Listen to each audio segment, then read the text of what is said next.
Is our newest slasher horror film, and it stars Kevin Bacon. It's streaming on Peacock now. And just to make sure this is right, this is the plot of it. So a group of teenagers at an LGBTQ plus camp endure unsettling psychological techniques while being stalked by a mysterious killer. So it reminds me of all the 80 horror slasher films, like obviously Friday the 13th, where it really sets up. We do have all our campers obviously set up into the camp, and it is really interesting in terms of how the message, so what I found in this film is the message is really good that they're trying to push, obviously, to be accepted for who you are and how you feel, and really delving into a number of different really hard conversations just about who these people are. But unfortunately, the directing and the writing staff have decided to go for all the stereotypical roles. Like, we do fall into those cliches in terms of there's the jock, etc.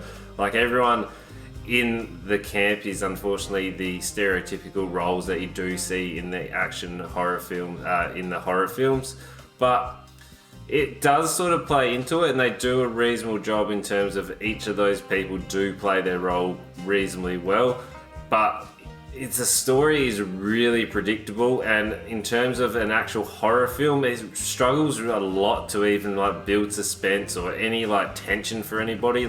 You do have a killing right at the start, but the editing and the actual way they go about killing the people, it's like the editing's off. They're either too soon with the edits or they're too late with the edits, and all of a sudden you've got this really awkward death scene where it just stays on the victim, or it doesn't actually show the blood splatter until later, which is really off-putting in terms of allowing that tension to build to see who the actual killer is.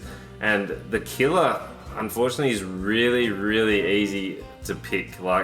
Once they get introduced and they're not around for the majority of the film and around those key moments, you're like, well, they're the only person who's not around, so they must be the killer.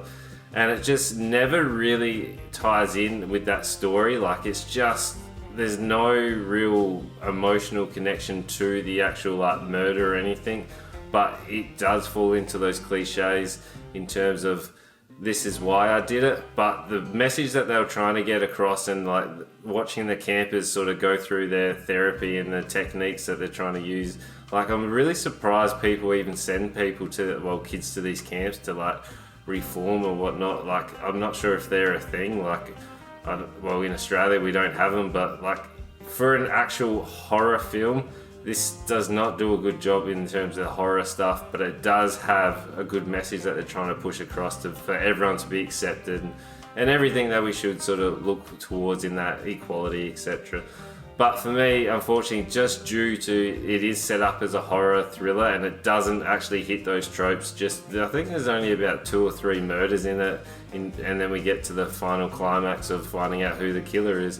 But I guess the main sort of ride in terms of what you're looking for is seeing these people interact. And there is a musical number, which did catch me surprised. I was not expecting a musical number to come out of anywhere. But the acting at times is really cheesy, and it's really it reminded me of Bold and the Beautiful in terms of they look for a little bit too long, or the delivery is a little bit wooden, where they needed to relax a little bit, let it flow, and just meld into the horror tropes that needed to be in this to actually be called a horror film, and just tidy up those sort of edits as well. So for me, unfortunately, it's only 2 out of 5 stars. Let me know if you're going to see it, and if you've actually got a subscription to Peacock, because this is probably the first time I've heard of it. So yeah, you know what to do. Make sure you comment, subscribe, and tell your friends.